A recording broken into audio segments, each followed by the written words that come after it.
Let's pray, and then we will open up the Word of God together.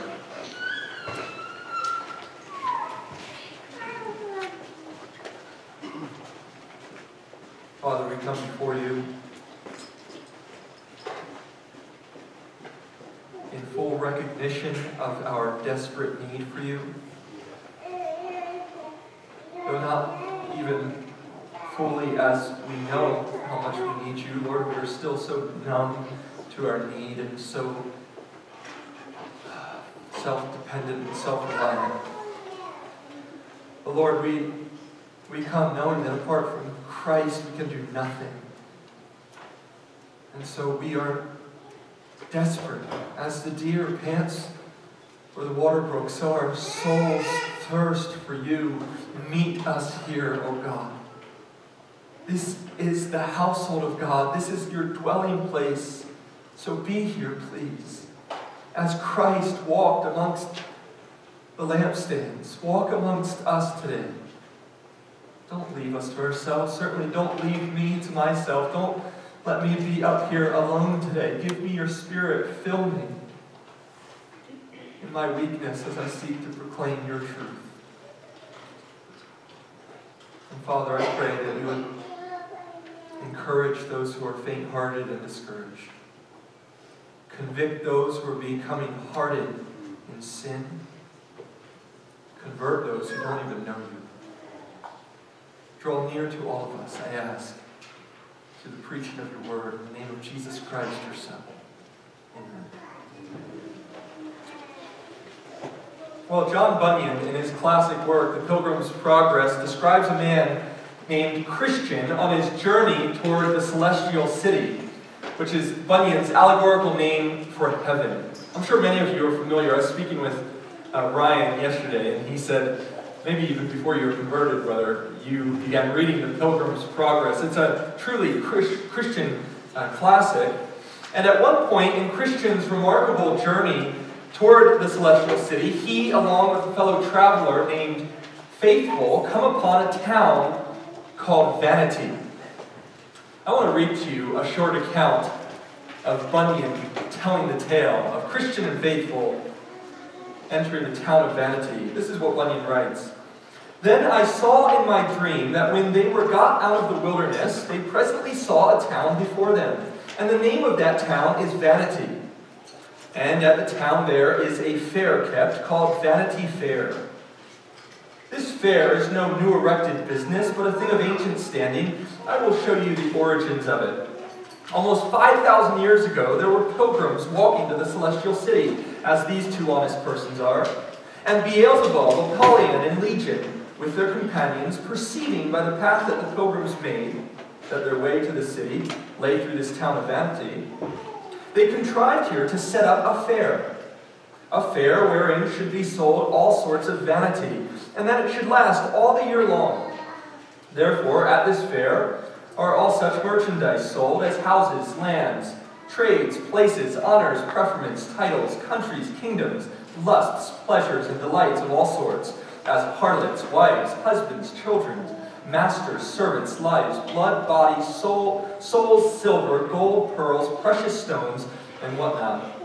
And moreover, at this fair, there is at all times to be seen jugglings, cheats, games, plays, fools, apes, knaves, and rogues, and that of every kind. Here are to be seen too, and that for nothing, thefts, murders, adulteries, false swearers, and that of a blood-red color. Bunyan goes on to describe how Christian and Faithful are treated at Vanity Fair, and it doesn't go well, does it? For those of you who are familiar with the story, Faithful loses his life at the townspeople's hands, and only Christian gets out alive, Faithful being a martyr. And as you read Bunyan, he puts images into your mind that are frightening. What is sad to realize, however, is that though Bunyan labeled his work as allegory, there is much more truth to it than we know. Bunyan was actually describing the current state of affairs in England in the 1600s.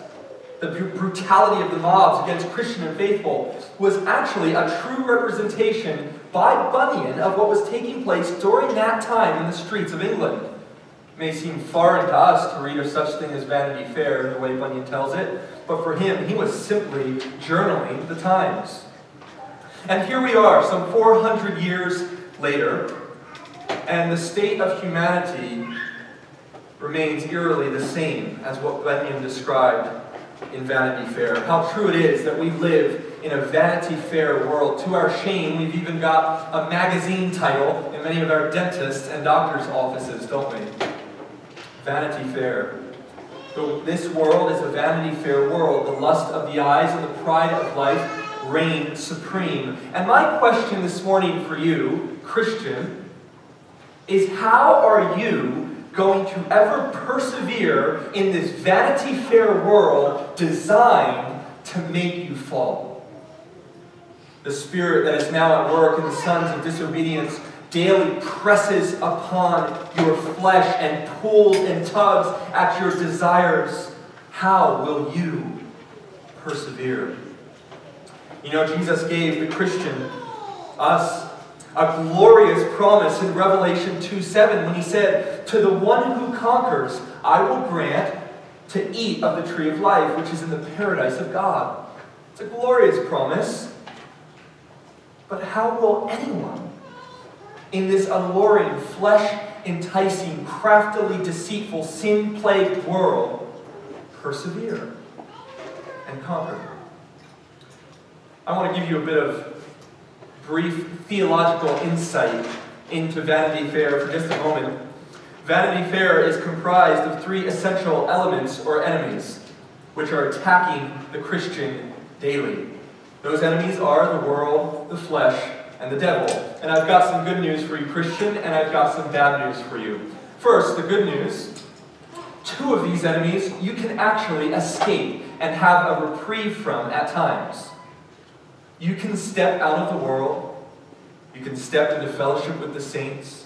You can turn off the lights of the television or the influence of the coworkers, and you can find reprieve and rest, even in a place like this, here this morning, as you're singing God's praises and fellowshipping and talking of the things of the Lord. You can find rest from the temptations of the world. We know from James 4:7, I believe, that if you resist Satan, what will he do, Christian? He will flee. You can find rest and reprieve from Satan and the pressures upon your soul from the evil one and the flaming darts by, well, we'll see how today, by resisting him, by clinging to the promises of God. That's the good news, isn't it? But there's bad news. There is a third enemy, the flesh.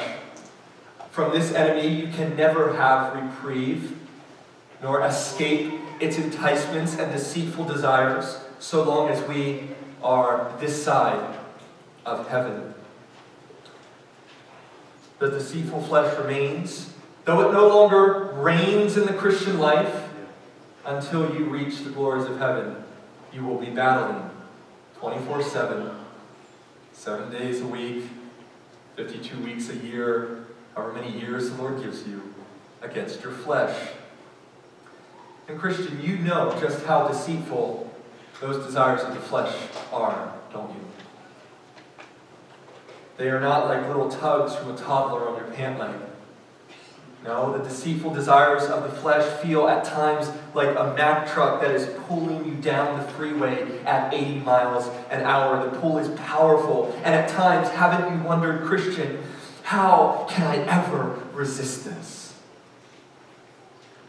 Christian, how will you persevere? How will you be numbered among those who are faithful unto death, who receive the crown of life that Christ promises in glory? It's a question I think of often. And it's a weighty question, isn't it? Well, this was a question about which the Apostle Paul was greatly concerned. And a question which motivated him to give 3 exhortations to the church in Philippi, in Philippians chapter 2. Please turn there with me, or you can look on the screen, to Philippians chapter 2. Paul was greatly concerned with this question: how will the Christian endure this life, this Vanity Fair world, and conquer to the end? And so, to this church at Philippi, he gives 3 exhortations in Philippians 2, beginning in verse 12. This is Paul's command to persevere that we find in the oft-quoted verse of 12. Therefore, my beloved, he writes, as you have always obeyed, so now, not only as in my presence, but much more in my absence, work out your salvation with fear and trembling. Paul there is, first of all, commanding the Christian to persevere. He's saying, you better get through Vanity Fair. Work it out with fear, with trembling. Understand the weight of the temptations and the allurements and the flaming darts of your enemies. Persevere, Christian. He follows this command with an encouraging truth in verse 13, namely that of God's preserving power. This, you could say, is Paul's confidence in God's preservation. Look there in verse 13. For it is God who works in you, both to will and to work for his good pleasure. What a glorious truth that is, Christian. That God is preserving you in his power. Well, the third exhortation from Paul to the Philippian Christians on how they're going to persevere, make it through this Vanity Fair, is to give them a prescription. He's going to give them a prescription for how they can work out their salvation with fear and trembling. And that is where I'd like us to spend our time today. Looking at Paul's prescription for perseverance in verses 14, 15, and 16. Look there with me, verse 14 of Philippians 2. Do all things without grumbling or questioning, that you may be blameless and innocent, children of God, without blemish in the midst of a crooked and twisted generation, among whom you shine as lights in the world, holding fast to the word of life, so that in the day of Christ I may be proud that I did not run in vain or labor in vain. Here's the prescription, Christian, how you are going to work out your salvation with fear and trembling. And the ultimate goal of the Apostle Paul is very clearly that perseverance. He makes that clear in verse 15. He wants us to be blameless and innocent, children of God without blemish in the midst of a crooked and twisted generation. You could say in the midst of Vanity Fair. That's the goal. Blamelessness, innocence, children of God without blemish. But how are we going to accomplish that goal? What is going to help the Christian achieve that goal? Paul, what are you going to give us as a prescription for how to do this?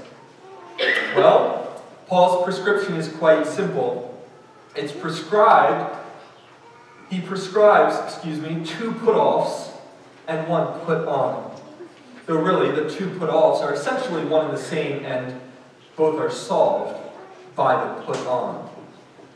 So read it again with me and consider the first put-offs in verse 14. Do all things without grumbling or questioning. And then you shoot your eyes down to verse 16, and we see the put-on. Holding fast to the word of life. So consider with me first the 2 put-offs of Christian perseverance. First, do not grumble. Gongusmos is the Greek word. It means grudging or murmuring. Don't murmur. Don't grumble. Do not question. Dialogismos we get from their dialogue, and it means doubt or deliberate or questioning what is true. It says don't complain and don't doubt. Now think about this.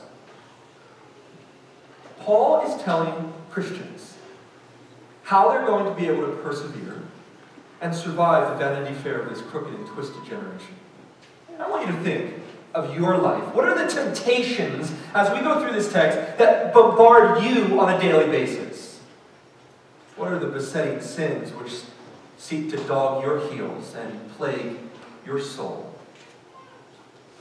Paul tells you how you're going to be able to survive through it. And he says, okay, if you're going to make it through this Vanity Fair, this world seeking to entice you, and this devil seeking to drag your soul to hell, and these deceitful desires seeking to damn you, if you're going to make it through and enter the celestial city, make sure you don't grumble and complain. You know, when I was studying this text, I thought, really? Really? Grumbling? I mean, couldn't you imagine something better like, don't give in to the temptations and the allurements of entertainment and distraction and drinking. Don't give in to the humanist philosophies of the age, Christian. If you want to make it through, don't give in to human plausible reasoning. Or how about this? Christian, if you want to survive Vanity Fair, don't give in to sexual immorality. I mean, something bigger than complaining, right? Think about it, Christian. How often do you think about the amount of complaining and grumbling and questioning that you do in your life? Is that a sin that is often on your tongue in confession before the Lord? How many of you, when we had the moment of confession this morning, confessed complaining and doubt? Is that a temptation that when you walk out into the world on Monday morning, you are aware, okay, the temptation to complain is around every corner. Oh God, give me strength here. Or is it more for you, confessing to God your outbursts of anger, or your immoral thoughts, or thoughts of envy, coveting, or materialistic desire? Think about it. How many sermons have you heard about complaining or questioning? You've probably heard a lot about the dangers of sexual immorality and drunkenness and lust of the eyes and envy and idolatry. But how often have we, as Christians, been warned about complaining? And yet, the Apostle Paul, when giving us a prescription for how we're to make it to the end and persevere through this world, goes first and foremost to these two sins. Do not complain and do not question. And so I ask, why? Why, Paul? Why these two put-offs and not a myriad of others? And further, why the put-on that he gives us? Notice that in verse 16, holding fast to the word of truth. Why not put on purity, or abstinence, or pure speech, or something else? Why holding fast to the word of life? And the word of life is, as we know from a myriad of texts, the Scriptures, the Word of God. Why this, Paul? Well, in seeking to understand this myself, and in seeking to give you an understanding of Paul's reasoning here, I want us to go back into the Old Testament Scriptures, into the book of Exodus. Turn there with me, or if you have on the screen, to Exodus chapter 3. The disadvantage of having screens is that I do not have, while you're turning to the Scriptures, time to explain some context like I do in my church, because you're right there. But let me catch you up a bit as you look at the screen or turn your phones on to Exodus. We're going to find that the putting off of grumbling and complaining or questioning and the put on of holding fast to the word of life are inherently and inextricably connected to one another. Grumbling and questioning has everything to do with holding fast to the word of life. And I want to show you how this plays out in the book of Exodus. And ultimately, this is the prescription for how you'll survive the Christian life. Now let me catch you up here on a bit of context and narrative. Israel, where we're going to enter, has been enslaved in Egypt. Previously flourishing in Egypt under the reign of Joseph, the Israelites grew strong. In fact, they grew too strong. Joseph has since died, and we're told that a new Pharaoh rose to power over Egypt who did not know Joseph.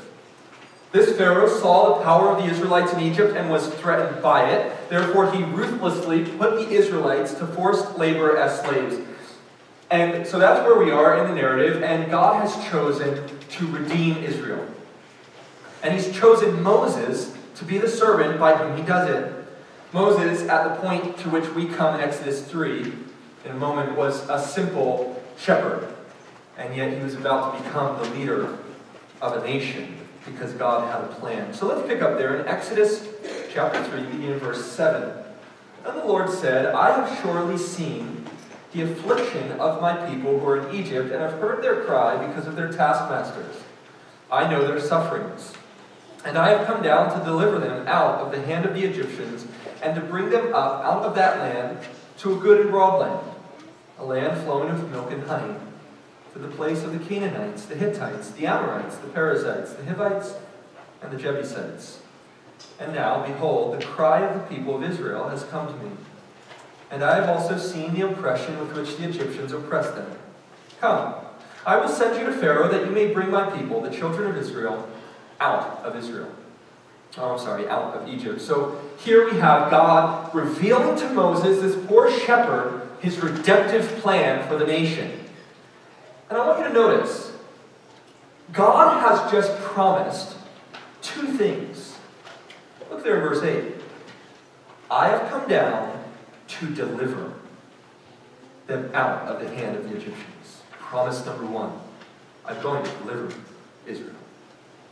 And notice secondly, to bring them up out of that land to a good land, to a good and broad land, a land flowing with milk and honey. That's the second promise. Deliverance from slavery and ushering in to a land of milk and honey. For a people oppressed, this was a word of life indeed. This is the promise of God to deliver out of slavery and to bring into glory, out of bondage and positively into glorious freedom. This is the word of life to which God's people must hold fast. And jump your eyes down to chapter 4 and verse 29, and we'll see the response of the Israelites. They do just that. They hold fast to this word of life. Look there in verse 29. Then Moses and Aaron went and gathered together all the elders of the people of Israel. Aaron spoke all the words that the Lord had spoken to Moses and did the signs in the sight of the people. And notice this. And the people believed. And when they heard that the Lord had visited the people of Israel and that he had seen their affliction, they bowed their heads and worshipped. What is their response to hearing the promises of God? They believe. They cling to it. And they bowed their heads and worshiped God because of it. They held fast to it. Well, at least initially, they held fast to it. Exodus 5, beginning in verse 1. Afterward, Moses and Aaron went and said to Pharaoh, "Thus says the Lord, the God of Israel, let my people go, that they may hold a feast to me in the wilderness." But Pharaoh said, "Who is the Lord that I should obey his voice and let Israel go? I do not know the Lord, and moreover, I will not let Israel go." This was not the response they expected. Upon hearing the promises of God, they thought they would march in, Pharaoh would let them go, and they'd be delivered. But the door slammed in their face. And not only does Pharaoh not let them go, what does he do? He increases the burden of their labor, essentially making it impossible for them to fill the brick quota that was required of them. And so, after this response, we read this, and the Israelites' mindset in Exodus 5, verse 20. The foremen of the people, they met Moses and Aaron, who were waiting for them as they came out from Pharaoh. And they said to them, "The Lord look on you and judge, because you have made us stink in the sight of Pharaoh and his servants, and have put a sword in their hand to kill us." Now wait a minute. What happened to just moments earlier, Israel hearing the promises of God and believing the promises and worshiping God? What happened to that? Their confidence in those promises was shattered upon the very first trial and testing of their faith. The clenched fists with which they had moments before held fast to the word of life were loosened as they dropped their confidence in the promises of God. And so it begins. The Israelites start complaining and questioning the word of life. They begin to doubt God. However, as many of us very well know, what do the following chapters prove of God's faithfulness? Well, he miraculously did lead the Israelites out of bondage from Egypt through the 10 plagues. The final plague being the most horrific, God sending the angel of death to kill every firstborn child and animal in Egypt, except for those of the Israelites. This was the straw that broke proud Pharaoh's back, wasn't it? And he finally consented to let Israel go free. And this takes us all the way to chapter 14 of Exodus, where we find that Pharaoh's brokenness did not really last long. And he was soon in hot pursuit of the Israelites as they journeyed out of Egypt.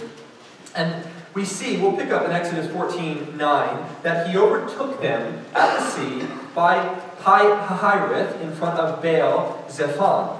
So here the Israelites have been freed from Egypt. Well, that's God's promise, isn't it? Released from the bondage. But Pharaoh changes his mind and is in hot pursuit and actually overtakes the Israelites.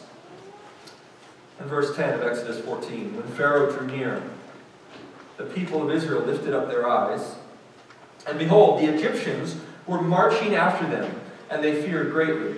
And the people of Israel cried out to the Lord. They said to Moses, "Is it because there are no graves in Egypt that you have taken us away to die in the wilderness? What have you done to us in bringing us out of Egypt? Is not this what we said to you in Egypt? Leave us alone that we may serve the Egyptians? For it would have been better for us to serve the Egyptians than to die in the wilderness." So again, what do we find? Though God had promised that he would indeed deliver Israel from Egypt and take them to the Canaan, the land flowing with milk and honey, what did the Israelites do? Well, they begin to grumble and doubt. And what do we know what happens again? Yet again, God's faithfulness is proven. He parts the Red Sea in front of them. And he drowns the Egyptians. The miracle of the parting of the Red Sea for a nation to walk through on dry land and to turn around and see those pursuing them drown, God delivers Israel again. You would imagine that at this point, the Israelites would have gotten the picture. What God has promised to do, he will do it. If he has promised to deliver us from Egypt into a land of promise and paradise, it's going to happen. Isn't that what you'd expect from them? After all, they've been eyewitnesses to the plagues that touched all but them. They've now seen the miracle of the parting of the Red Sea by the divine touch of God and the drowning of an army by the waters which moments before parted for them to walk through on dry ground. That's amazing. And they've seen it right before their eyes. Yet tragically, we know that this was not enough for the hard-hearted Israelites. Exodus 15, verse 22. Then Moses made Israel set out from the Red Sea. And they went into the wilderness of Shur. They went 3 days in the wilderness and found no water. When they came to Marah, they could not drink the water of Marah because it was bitter. Therefore it was named Marah. And the people grumbled against Moses, saying, "What shall we drink?" Now get this, they've just moved on from the Red Sea, and now they don't have anything to drink. So what do? They grumble, they question, they doubt. So what does God do? Verse 25. And he, Moses, cried to the Lord, and the Lord showed him a log. And he threw it into the water, and the water became sweet. Once again, the word of the Lord proves trustworthy. I'm going to take you to the land. You're not going to die of dehydration. And at this point, God addresses Israel. And he lays down very, very clearly his will for them. Exodus 15:25.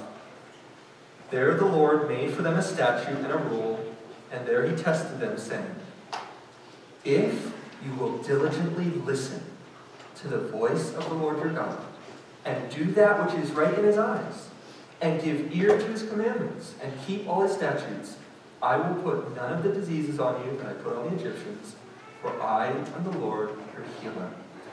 What God is saying is, listen to me, Israel. Believe me. I'm going to fulfill what I said I would do. I've taken you out. I've delivered you through the sea. You were thirsty, and I've given you water. Believe me, just believe me. And so surely at this point, they hold fast to the word of life, don't they? And put an end to the grumbling and the doubting and the questioning, right? Wrong. Look at the beginning of chapter 16. They set out from Elim, And all the congregation of the people of Israel came to the wilderness of Sin, which is between Elim and Sinai, on the 15th day of the second month after they had departed from the land of Egypt. And the whole congregation of the people of Israel grumbled against Moses and Aaron in the wilderness. And the people of Israel said to them, "Would that we had died by the hand of the Lord in the land of Egypt, when we sat by the meat pots and ate bread to the full. For you have brought us out into this wilderness to kill this whole assembly with hunger. Do you hear the grumbling? It would have been better if we had died in Egypt." And notice this. Do you hear the questioning and the doubting? They say, "You have brought us into the wilderness for this purpose, to kill us." That's doubting the motives of God. God said, "No, I've brought you into the wilderness to bring you to a land of paradise." And they say, "No, you've brought us out here to kill us." God had promised deliverance and peace, yet they questioned God's intentions and motivation, and they grumbled against His design and His plan. And brothers and sisters, it is here at this point that we begin to discover the essential nature of grumbling and complaining, or doubting and questioning. Grumbling and questioning is first and foremost, in its nature, against the Lord. Look at Exodus 16, verse 4. Then the Lord said to Moses, "Behold, I am about to rain bread from heaven for you, and the people shall go out and gather a day's portion every day, that I may test them, whether they will walk in my law or not. On the sixth day, when they prepare what they bring in, it will be twice as much as they gather daily." So Moses and Aaron said to all the people of Israel, "At evening," now notice this, "you shall know it was the Lord who brought you up out of the land of Egypt. And in the morning you shall see the glory of the Lord, because He has heard your grumbling against the Lord." For what are we that you grumble against us? The people of Israel were not grumbling against Moses and Aaron, though they would mask their complaining with the guise that it was against Moses. He wasn't responsible for putting them in the position they were in. God was.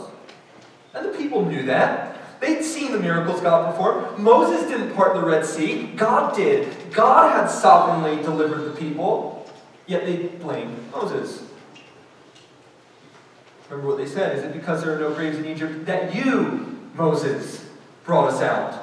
Moses didn't deliver them from Egypt. Moses didn't bring any plagues upon Egypt and part the sea. God sent the plagues. God parted the waters. God delivered Israel, not Moses.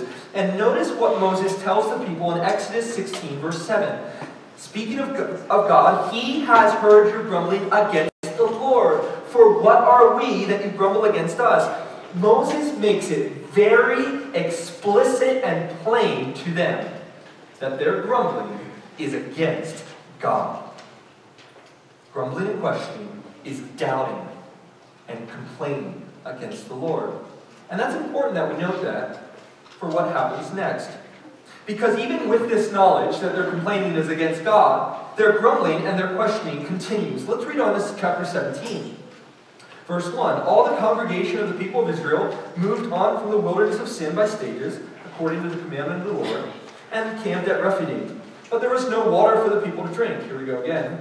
"Therefore the people quarreled with Moses and said, 'Give us water to drink.' And Moses said, 'Why do you quarrel with me?' And notice this, 'Why do you test the Lord?'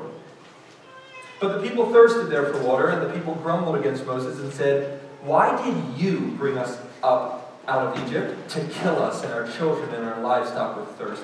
Now remember, just days earlier, Moses had told them that it's not against me. I didn't deliver you. Who is Moses? Your grumbling is directed at God. But immediately they go right back to blaming Moses. Now, brothers and sisters, this is where it gets frighteningly blasphemous and reveals to us another essential characteristic of grumbling and questioning, namely this: grumbling and questioning is a hatred for how God has chosen to deal with you. Notice his next words in Exodus 17:4. Moses cried to the Lord, "What shall I do with this people? They are almost ready to stone you. Such hatred did Moses feel coming from the people because of their circumstances that he felt his very life was being threatened. They were on the verge of picking up rocks to crush his skull.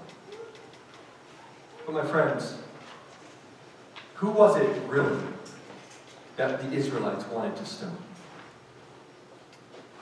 They knew that their grumbling was not against Moses. How could Moses control water or food? They knew full well Moses didn't deliver them. They knew it was God. And though they sought to mask their hatred for God with a hatred for Moses, underlying their grumbling and questioning heart was a murderous contempt for God. So much so that they nearly picked up stones, and if God had descended to dwell as a man among them, they would have wanted to stone him as well. In fact, Moses was a type, was a foreshadow of Jesus Christ. God actually did come down in the flesh, and what did the people do? They actually did kill him. This, my friends, is the stoning of God. It's a shocking sentence, isn't it? It's a shocking image. But that is exactly what grumbling and doubting and questioning is. God is sovereign. We see that explicitly in the narrative of Israel in Egypt and the wilderness. No legitimate, serious, careful, exegetical study of these passages can leave you with a God who is not with absolute, total, sovereign control, ordaining and orchestrating all these events to happen exactly as he planned. You just can't have a proper exegetical study of these passages and not come away with a sovereign God. God hardened Pharaoh's heart, we're told that. God brought the plagues. God parted the sea. God brought water from rocks and bread from heaven. God is orchestrating and ordaining the events of the Israelites' lives. And they, in their wicked, rebellious hearts, complained against his sovereign working, and thus they picked up stones to stone him. And my friend, here this morning, you too know that God is sovereign. You know what Nebuchadnezzar says, that God does according to his will among the host of heaven and the inhabitants of the earth, and none can stay his hand or say to him, "What have you done?" You know, Christian, Isaiah 46, when God says, "I am God, and there is none like me. My counsel shall stand, I will accomplish all my purpose," declaring the end from the beginning.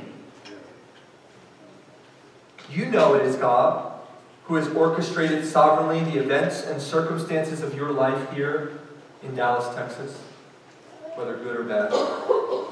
You know that God brings the rain as well as the sunshine, the wealth as well as the poverty, the health as well as the sickness. God is in control. Does disaster come to a city, wrote Amos, unless the Lord has done it? We know God is sovereign. Listen to Jeremiah in Lamentations 3. Who has spoken and it came to pass, unless the Lord has commanded it? Is it not from the mouth of the Most High that good and bad come? Why should a living man complain? God is the one who has orchestrated the details and the circumstances of your life. And therefore, though you may seek to mask it and claim that your complaint is against Moses, aka your wife, traffic, your boss, your physical circumstances, when you grumble and question how God is choosing to deal with you in your various circumstances, you are picking up stones to throw at God himself. Grumbling and questioning is the stoning of God. He, in his sovereignty, is the object of your wrath, not your circumstances. You know, the Israelites didn't really aim their wrath at Moses. It was God. Their wrath really wasn't against the circumstances. And how do we know that? Well, if their wrath was really against the fact of having no water, when they were given water, their dispositions would have changed. But they didn't. remained. Water came, they were still angry. Food came, they were still angry. Water came again, they were still angry. Their wrath didn't go away because their wrath was not against these circumstances. It was against the one ordaining them. Listen to Numbers chapter 14, verse 10. Then all the congregation said to stone Moses and Aaron with stones. But the glory of the Lord appeared at the tent of meeting to all the people of Israel. And the Lord said to Moses, how long will this people despise me? And how long will they not believe in me, in spite of all the signs that I've done among them? It is as clear as day, brothers and sisters, grumbling and questioning and doubting is a hatred for how God has chosen to deal with you. And my friend, how did all of this end for the Israelites? What was the final result? Well, you can look again in Numbers 14. After 40 years of wandering, Israel was led to the edge of the promised land, the glorious paradise flowing with milk and honey. This was the climax of God's deliverance. And yet, what do we know? The spies who scoped out the land came back with reports of giants in the land, the sons of Anak. This made the people fearful. And though God promised to give them the land, we read these tragic words in Numbers 14. I'll begin in verse 1. Then all the congregation raised a loud cry, and the people wept that night, and all the people of Israel grumbled against Moses and Aaron.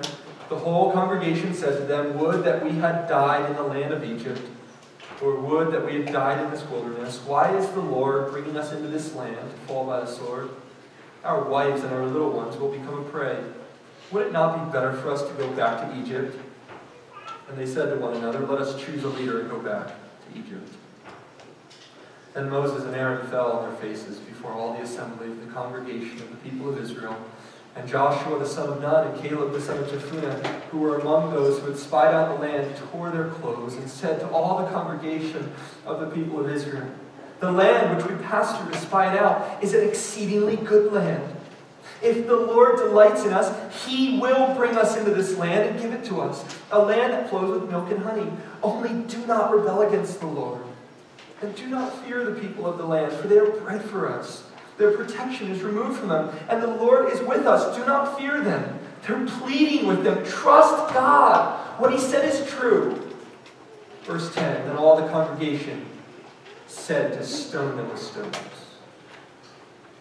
But the glory of the Lord appeared at the tent of meeting to all the people of Israel. And the Lord said to Moses, how long will this people despise me? And how long will they not believe in me, in spite of all the signs that I've done among them? This reveals to us another characteristic or dimension of the nature of grumbling and questioning, namely, it is a refusing to hold fast to the word of life. In spite of all that God had promised and all that He had done, Israel refused to believe Him. It's unbelief at its core.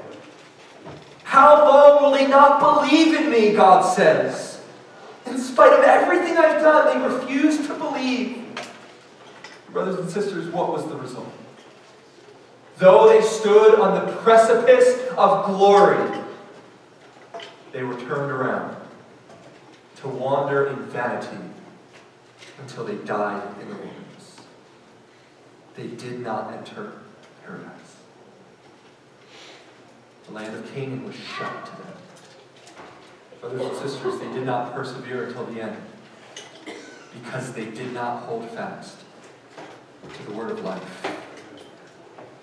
The author to the Hebrews tells us in Hebrews 3:16, who were those who heard and yet rebelled? Was it not all those who left Egypt, led by Moses, and with whom was God provoked for 40 years? Was it not with those who sinned, whose bodies fell in the wilderness? And to whom did He swear that they would not enter His rest, but to those who were disobedient? So we see that they were unable to enter because of unbelief. They did not persevere until the end. They didn't make it. The gates of paradise shut in their face because of unbelief. And brothers and sisters, what I want you to understand today is that this has everything to do with how you and me will persevere to the end in our Christian life. Remember what this is all about. The Apostle Paul has told the Philippians, you've got to persevere to the end. And then he's given them a prescription of how. How do you do it? Don't grumble. Don't complain. But rather, hold fast to the word of life. Do not be like the Israelites, who every time God gave them a promise in His Word, they would doubt Him. They would question His intentions. They would grumble against His purposes. Don't be like them. Do not grumble. Do not question. Look at what the author of the Hebrews says in 3:12. Take care, brothers, lest there be in any of you an evil, notice it, unbelieving heart, leading you to fall away from the living God. Do you see it? The Israelites are set before us as an example in the Scriptures of how not to live if you desire to make it, persevere through Vanity Fair. This has everything to do with you, where you are today. You and I, desiring to persevere, we must not grumble and question. Rather, we must hold fast to the word of life.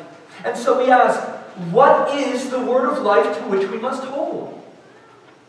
If you're going to make it, what must you grasp? It's the word of life in 1 Corinthians 10:31 that says, no temptation has overtaken you, which is not common to man, and God, who is faithful, has provided a way of escape, that you may be able to endure it. My question to you this morning is, do you believe that? That no matter what temptation bombards your senses in this Vanity Fair, God has supplied a way for you to escape. Do you believe that? No matter what temptations bombard your senses, do you believe there's a way out? Or do you grumble and question God because He has made you with certain bodily desires that you are being tempted to unrighteously fulfill? Well, He's made me this way. The word of life to which you must hold fast is the word of life. It found in 1 Peter chapter 1 that we have an inheritance that is being kept for us, that is imperishable, undefiled, and unfading for us who are by God's power being guarded by faith. Yet now, for a little while, if necessary, you've been grieved by various trials, so that the tested genuineness of your faith, more precious than gold, though it perishes, though tested by fire, may be found to result in praise and glory and honor at the revelation of Christ. Do you believe that? Christian, my question to you, are you holding fast to the word of life that while you endure your trials, God has sovereignly ordained whatever trial is afflicting you for the purpose of testing and proving the genuineness of your faith, which is going to be revealed in the final day? Do you believe that? Do you believe that your trial is doing something? It's not just a meaningless circumstance. The intentions of the one who have ordained the trial is not to kill you and starve you in the wilderness. He's going to deliver you. Wasn't that it for the Israelites? Oh, I see why you've brought us out, God. You wanted to starve us to death. That's what you wanted this whole time. You said we were your people. You said you delighted in us. You said you were going to bring us to a land of Canaan. You wanted to kill us. Christian, do you do that when the trials afflict you? When you're weak in the little boat and the waves are 20 feet high and they're crashing down and your boat is rocking and you can't see light anywhere. You don't even know which direction the shoreline is and you're wondering, God, do you just want to kill me? Or are you holding fast to the word of God life that says, I'm doing something. I'm proving to you the genuineness of your faith. I'm establishing you. I have an inheritance. It's being guarded. Nothing's going to touch it. It's yours, but you've got to endure. Oh, Christian, hold fast to the word of life in 1 Peter chapter 1. Christian, hold fast to the word of life in 2 Corinthians 4:16 that says, though our outer self is wasting away, our inner self is being renewed day by day for this light, momentary affliction. is preparing for us a weight of glory beyond all comparison as we look not to the things that are seen, but to the things that are unseen, for the things that are seen are transient, but the things that are unseen are eternal. Do you believe God? And that word of life, that though your outer self is wasting away, your soul is being renewed. Do you believe, God, that this affliction is light and momentary in comparison with the weight of glory to be revealed? In your orthodoxy, you may sit here and say, of course. Of course I do. But that's not what I'm challenging you on, Christian. I'm challenging you on Monday morning. Mothers, when you feel at your wit's end, and it's Thursday, and it feels like the week's never going to end. Husbands, when every day you know I've got to go to work for this boss who's a liar, he's a cheater, and he abuses. I've got to submit to him again for 40 hours this week. I've got to honor him. When you get the diagnosis of cancer. Christian, my challenge to you is, do you believe that these afflictions are light and momentary and not even worth comparing to the weight of glory to be revealed? If you do, then that belief should translate in action of not grumbling and complaining against the God who's ordained it, but believing Him that there is a glory to be had in eternity. Christian, hold fast to the word of life in trial. Further, Christian, how does this practically play out in your life? You must hold fast to the word of life found in Romans 8:13, that if you live according to the flesh, you will die. But if by the Spirit you put to death the deeds of the body, you will live. Hold fast to the truth and put sin to death by the power of the Spirit of God within you. Young man, flee pornography like it is the plague. Holding fast to the word of life that this will destroy me, but I can put it to death by the power of the Spirit of God. Young woman, flee the thought of living for the approval of others and live for the audience of one. Christian, my plea for you is to say no to temptation, to dig your heels into the ground, and to stand firm when the deceitful desires of the flesh begin to pull and tug you toward the pit of self-indulgence. Look unto Jesus in that moment. Look unto the power of His resurrection promised to you through His Spirit, and put to death the deeds of the body. You must hold fast to this word of truth, or do you begin to think, well, it's really not that bad. I know lust with your heart is adultery, Jesus said, but who doesn't look twice? I know the tongue is a fire and it sets a forest of flame and destroys the reputation of others, but I can call her and say this. I can call him and let him know this. My plea for you is that you would believe God. That the end of such things is death, but by the power of the Spirit, you can put it to death and live. Hold fast to this truth, or you will perish in unbelief. Christian, you must hold fast to the word of life of Romans 8:28. We know that for those who love God, all things work together for good, for those who are called according to His purpose. Do you hold fast to the reality that all things, yes, all things are working together for your good? That means all cancer and car crashes, storms and sickness, financial constraints and family conflicts. It is all being worked out for your good by a sovereign, all-powerful, all-loving, gracious, tender God. Or are you holding fast to that? Or are you grumbling and questioning the goodness of God when tragedy strikes your family or your body? Those poor Israelites. They just couldn't see how God was delivering them from ruthless slavery in paradise. They just couldn't see it. At the first sign of trial, they abandoned all belief. Oh, Christian, do not be like them. Do not, at the first sight of trial in your life, abandon the word of life that God is working these things for your good. You know, if you're here as a believer, you know what it means? It means that Jesus Christ has led you out of the slavery and bondage of your sin. And He has promised to lead you to paradise, though, or you have been born again to a living hope, wrote Peter, to an inheritance in heaven, imperishable, kept in heaven for you. Christian, it means you've been led out of bondage and you are being led to the celestial Canaan of heaven. Yet for a time, you must wander through this wilderness of Vanity Fair. While here you will be tested, tempted, and tried. You will for a little while be grieved by various trials. The water and the food will disappear.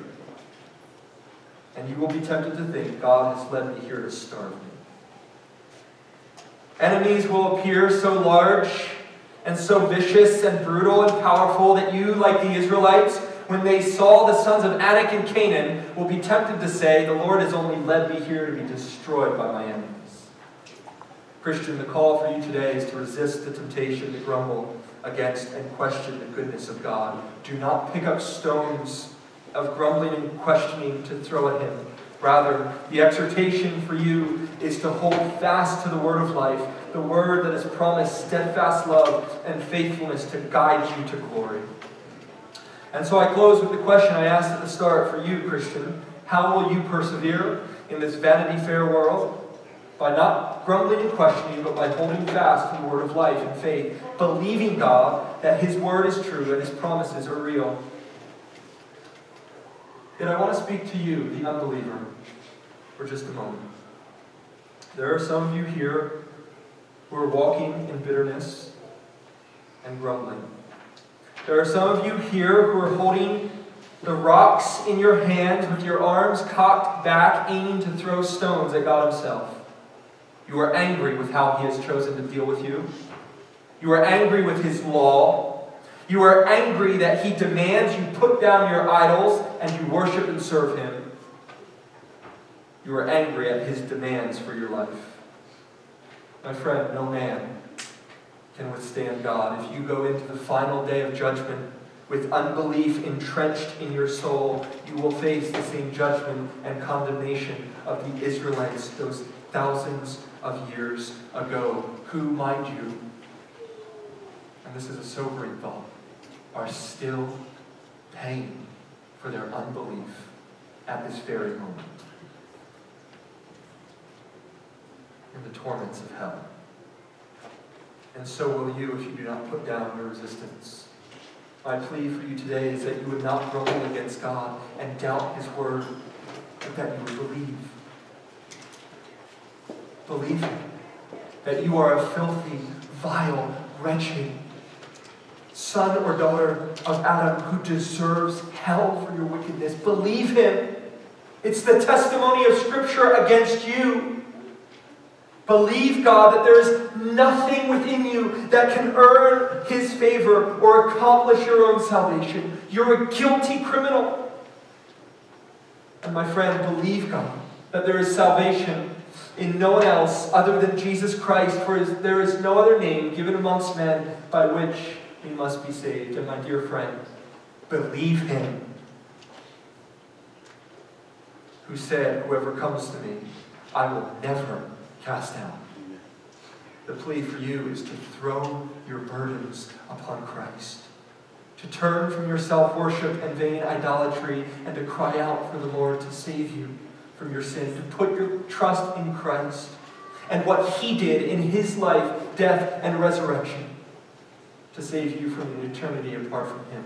Be reconciled this day with God.